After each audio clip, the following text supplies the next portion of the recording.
के शासन व्यवस्था को सुचारू रूप से चलाने के लिए उसका खुफिया तंत्र का सुदृढ़ होना बहुत ही जरूरी है। उसके बिना देश का शासन व्यवस्था सुचारू रूप से नहीं चल सकता। भारत में भी यह तंत्र मौजूद है, लेकिन इस तंत्र को डॉक्टर मनमोहन सिंह जी के नेतृत्व में यूपीए सरकार ने कहां डुबो दिया और उसे 2014 के बाद मोदी जी ने कहां उठा करके ला कर रख दिया, यह कोई पाकिस्तान और कनाडा से जाकर के पूछे। नमस्ते, राष्ट्रीय कर्तव्य चैनल पर आपका फिर से एक बार स्वागत है। आज का चर्चा का विषय है खुफिया तंत्र जो भारत का है उसे यूपीए सरकार ने कहां डुबो दिया और मोदी जी ने उसे उठाकर कहां पहुंचा दिया। यह विषय बहुत ही संगीन है, बहुत ही जो है संवेदनशील है और बहुत ही उपयोगी है। मैं आपको सिक्योरिटी के लिहाज से इस विषय को गहराई से नहीं विश्लेषण कर पाऊंगा, लेकिन जो तथ्य आप सबों तक जाना चाहिए उसे मैं जरूर चर्चा में शामिल करने का प्रयास करूंगा। इससे पहले कि हम आगे चलें, आग्रह वही है कि आप इस चैनल को सब्सक्राइब करें अगर आप नए हैं इस चैनल पर तो, और लाइक करें, कमेंट्स अपना जरूर करें, यह हमें वीडियो को अच्छा बनाने में मदद करता है, और इसे दूसरे दोस्तों में भी शेयर करें ताकि और उन्हें भी यह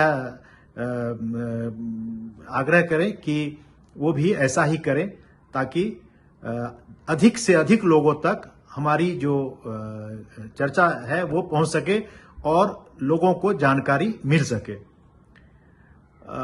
भारत के खुफिया तंत्र में जो व्यवस्था की गई है, कई देश एक ही तरह के खुफिया तंत्र रखते हैं और उसे ही दो भाग में कर देते हैं, आंतरिक और बाहरी। लेकिन देश में आंतरिक और बाहरी दोनों तरह के इंटेलिजेंस के लिए गैदरिंग करने के मद्देनजर व्यवस्था दो तरह के इंटेलिजेंस एजेंसी का किया गया है।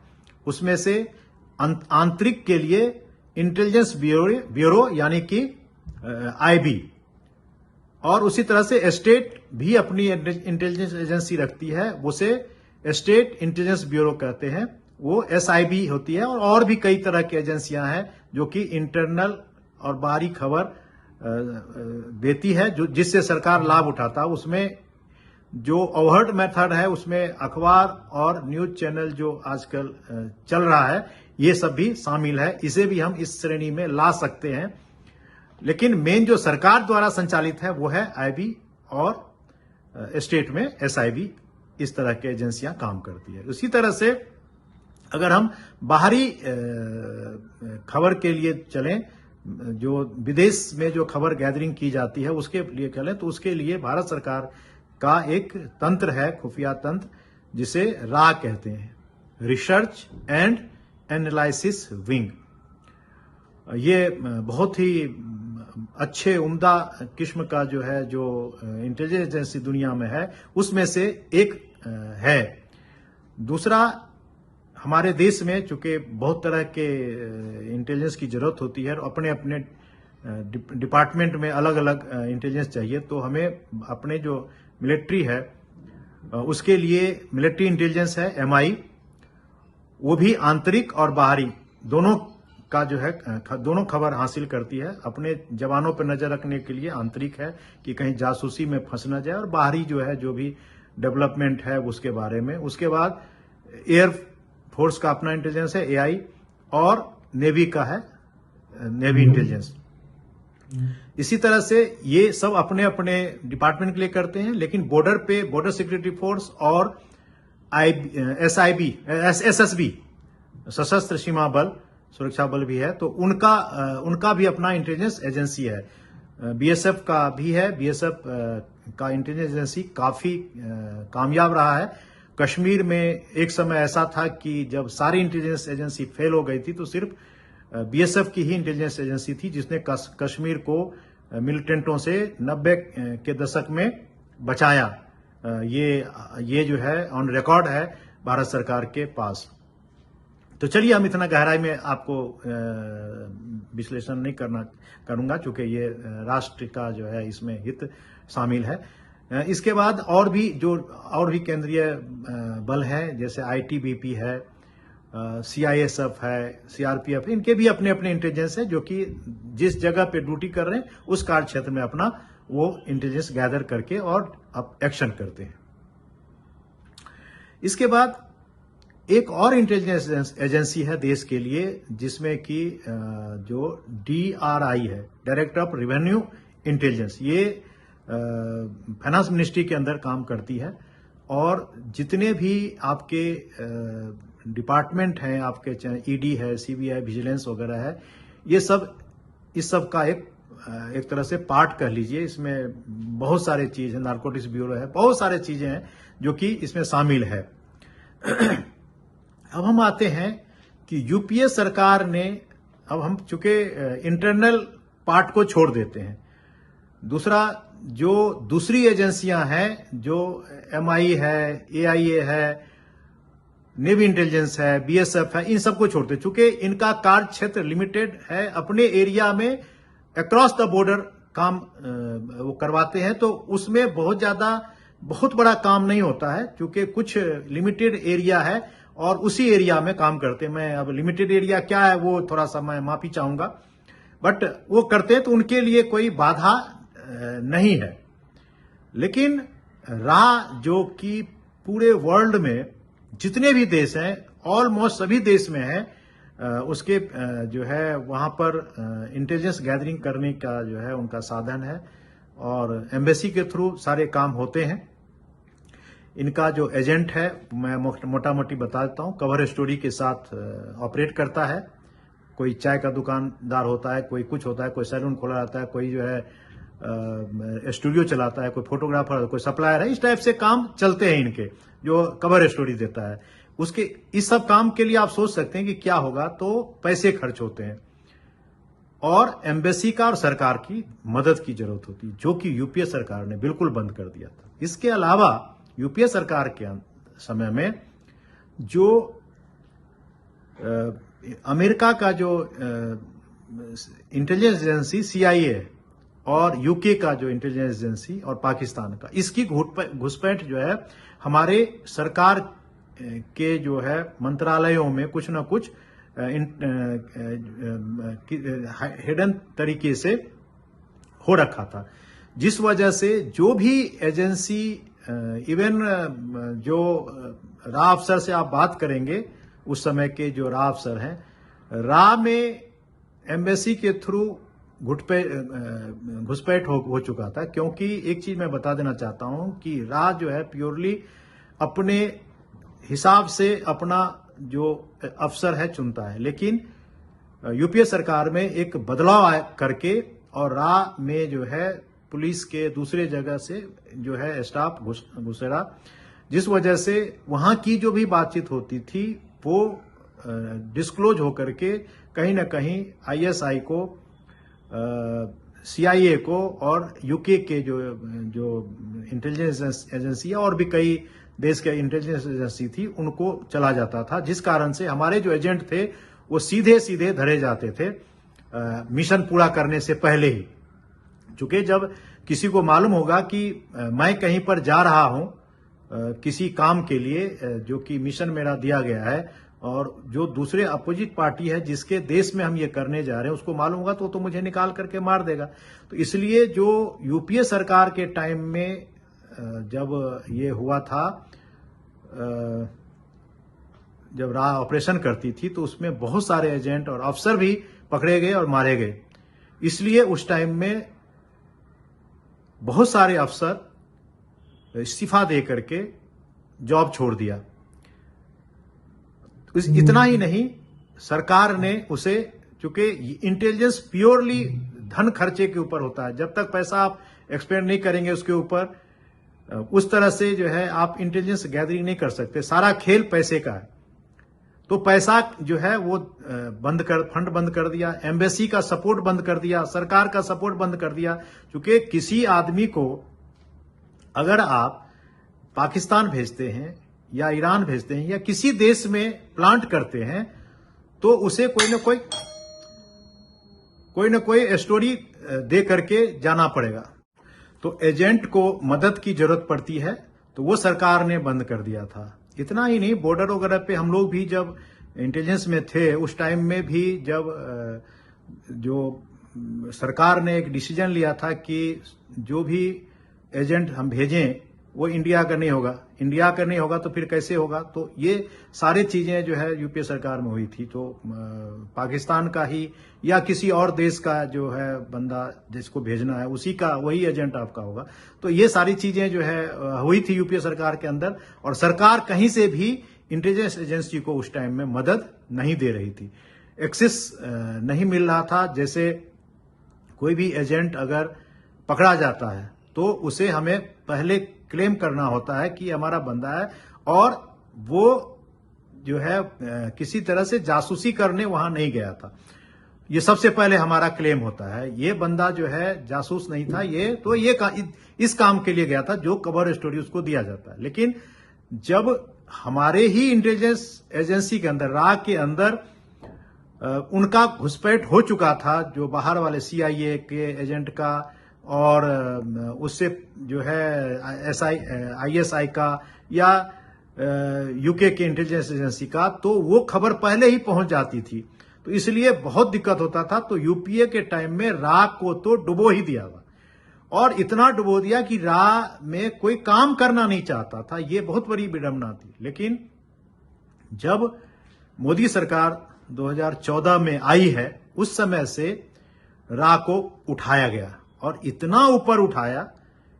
बहुत कुछ सरकार को करना नहीं होता है, फंड मुहैया कराना होता है, एक्सेस देने होते हैं, एम्बेसी से पूरा सपोर्ट मिलता है, और कोई बंदा घुसपैठ तो नहीं कर दिया है इस ब्रांच में, इस इंटेलिजेंस एजेंसी के अंदर, ये देखना होता है। और ये हमारे जो अफसर होते हैं वो तय करते हैं। भर्ती का जो प्रक्रिया है वो बदल दिया, और रिजल्ट आपके सामने में है। ये सारी चीजें मोदी सरकार ने किया है। तो मोदी सरकार क्या कर रही है, क्या किया है देश के लिए, आपके सामने है। मैं क्या कहूंगा, आप सामने देख रहे हैं कि कनाडा को कहां पहुंचा दिया। वहां के जो मिलिटेंट ग्रुप हैं खालिस्तान के, वो जो भारत में उपद्रव कर रहे थे, जो गिने चुने थे, जो कि वहां कनाडा में बैठ करके और अपना फतवा वहां से जारी करते थे, उनके हालत खराब हो गए। अब किसने किया नहीं किया ये कह नहीं सकते। और हमारी जो कैपेबिलिटी है रा की, इसको मैं आपको क्या बताऊं। मैं मतलब अब चूंकि ये तो इंटरनल मामला है, सिक्योरिटी से है, लेकिन इतना छोटा सा आप एग्जाम्पल देख लिए कि आज तक जियाउल हक कैसे मारा गया किसी को पता नहीं है। मैं ये नहीं बताऊंगा कि किसने मारा, अब आप खुद समझ सकते हैं। इतना ही नहीं, बांग्लादेश को बनाने में रा की बहुत बड़ी भूमिका थी। तो आप समझ सकते हैं कि रा ने क्या करके दिया है, और उसको जो मनमोहन सरकार ने जो नीचे गिराया, ये कितना बड़ा घातक देश के लिए है। तो इसलिए मैं बोलता हूं कि मोदी जी जो हैं वो हर हमेशा राष्ट्र हित में काम कर रहे हैं, और ये बहुत बड़ा राष्ट्र हित है। अगर आपका इंटेलिजेंस सुदृढ़ नहीं है तो बहुत मुश्किल हो जाएगा। एक आपको वाकया बताता हूं कि हमारे फाइनेंस मिनिस्ट्री के अंदर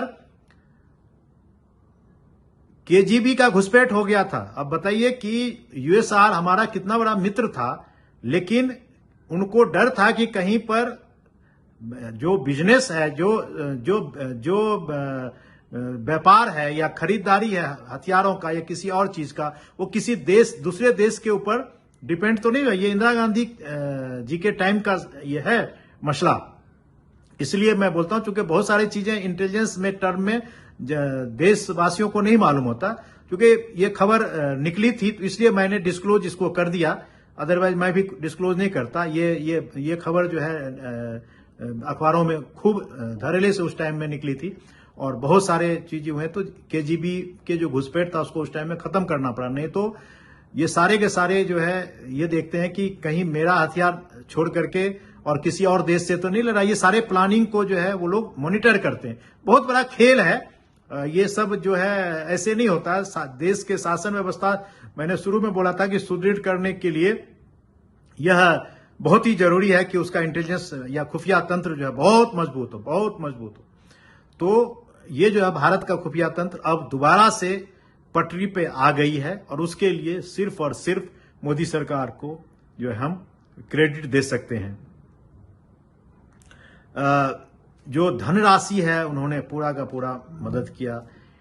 अब जो असर है इतना ही नहीं है कि खालिस्तान के जो मिलिटेंट थे, जो वहां पर छुपे हुए थे इंग्लैंड में या कनाडा में या यूएसए में, वो नहीं रहे, या हाफिज सईद का बेटा नहीं रहा पाकिस्तान में, और भी पाकिस्तान के खुफिया जो तौर पे जो बैठे हुए हैं मिलिटेंट ग्रुप, उनके जो है डर को देखा जा सकता है। इतना ही नहीं हुआ है, जो पाक अधिकृत कश्मीर है उसमें सबवर्सन एक्टिविटीज देखिए कितना तेजी से जो है आ रहा है। कई बार आपने कई मंत्रियों को कहते हुए सुना है कि पाकिस्तान को जो पाक अधिकृत कश्मीर है उसे बिना युद्ध किए हुए छोड़ना पड़ेगा। यह हो सकता है, समय लगेगा। मैंने अपने एक वीडियो में पहले जो बनाया था उसमें बताया था कि क्या क्या कारण है कि अभी तुरंत जो है वो हमारे साथ मिलने नहीं जा रहा है। मिलेगा। मोदी जी का जो काम है वो दिख रहा है, और मोदी जी तो खुफिया तंत्र को एक्टिव करते हैं, उन्होंने किया है, तो राह हमारी काम कर रही है। सबवर्सन एक्टिविटीज इतनी ज्यादा अधिक पाक अधिकृत कश्मीर में हुआ है कि लोग जो है घर में ताला लगा करके जुलूस में निकले हैं। और ये छोटी बात नहीं है, ये बहुत बड़ी बात है कि घरों में ताला, इसका मतलब बच्चे बीबी सभी उसमें जुलूस में शामिल हुए। पर क्या है कि जुलूस का जो रुख है वो अभी उतना भयावह नहीं हुआ है जो कि पीओके को इंडिया से तुरंत जोड़ दे। होगा, कर रहा है, काम चल रहा है, क्योंकि इसके अंदर बहुत सारी चीजें होनी बाकी होती हैं। इंटेलिजेंस टर्म में अगर आप में से किसी को जो 71 के टाइम में थे, उन्होंने देखा है बांग्लादेश को अलग होते हुए, तो उस टाइम में जो का काम था, कैसे वहां शरणार्थी कैसे लाना, कैसे जो है और भी काम कैसे करना, सबोटाज एक्टिविटीज कैसे करना, जुलूस कैसे, सबवर्सन एक्टिविटीज कैसे करना, ये सब चीजें कैसे हुआ था, ये सब हमारे खुफिया तंत्र को बहुत अच्छी तरह से मालूम है। जितनी एजेंसियां काम कर रही है बॉर्डर पे, उनको सबको मालूम है। तो वो काम पीओके में स्टार्ट तो है, लेकिन उस स्केल पे नहीं हुआ है कि वो अपने जो है भारत में विलय का काम इतना जल्दी हो जाए। होगा, मोदी जी रहे तो होगा, इसलिए मोदी जी का हाथ मजबूत करना होगा। अभी मैं जो है ये नहीं कह रहा हूं कि मैं मोदी जी को ही वोट करें आप, ऐसा नहीं कर रहा हूं। मैं ये कह रहा हूं कि जो राष्ट्र हित में काम कर रहा है, अभी जो 5 जो स्टेट के अंदर चुनाव है उसमें किसको वोट देना है, क्योंकि यह चुनाव राज्यसभा के सदस्य को मनोनीत करती है। यह जो इसके जो सदस्य होते हैं विधानसभा के, और जब तक आप मोदी सरकार को या किसी भी सरकार को राज्यसभा में सुदृढ़ नहीं करेंगे, वो निर्णय पूर्ण तरह से नहीं ले सकता। किसी के ऊपर डिपेंड होकर के, किसी के साथ रिक्वेस्ट करके आप चाहेंगे कि वो कोई भी निर्णय लागू करवा दे, तो वो पॉसिबल ही नहीं है। इसलिए अपना बहुमत होना बहुत जरूरी है इस सब किसी भी जो देश हित का निर्णय है उसको करने के लिए। तो इसलिए मेरा आग्रह यह है कि अभी जो चुनाव हो रहे हैं उसमें उस सरकार को चुने जो राष्ट्र विकास, राष्ट्र हित, राष्ट्र की सुरक्षा और सिर्फ राष्ट्र के बारे में बातचीत करता हो, ऐसे सरकार को चुने। ये हमारा राष्ट्रीय कर्तव्य है, और इस राष्ट्रीय कर्तव्य को हमें निभाना चाहिए बहुत ही ढंग से और सुदृढ़ होकर के, और मत को उनको दे करके जो देश उस दल के नेताओं को दे वोट जो इस देश को आगे ले जाए। जैसे एबी जैसे और भी जो सिक्योरिटी एजेंसी है उनके जैसे उनको जो है मजबूती देने में सहायक हो। कोई हमारे ऊपर आंख उठाए तो उसे रसातल में भेज दे, ऐसा जो एजेंसी को मजबूत करने वाला जो सरकार हो, ऐसा सरकार चुने। और वो सरकार अभी जो दिख रहा है सामने में, वो मोदी सरकार है। आपको जो है यह वीडियो कैसा लगा, इसके कंटेंट अगर आपको अच्छे लगे तो इसे शेयर करें, लाइक करें। जो सब्सक्राइब नहीं किया, फिर आग्रह करता हूं वो करें। शेयर इसलिए करें कि अधिक से अधिक लोगों तक यह जो विचार है वो जा सके, ये जो सूचना है सब तक जा सके। और यहां पर मैं अपना जो चर्चा है इसको विराम देता हूं। बहुत बहुत धन्यवाद।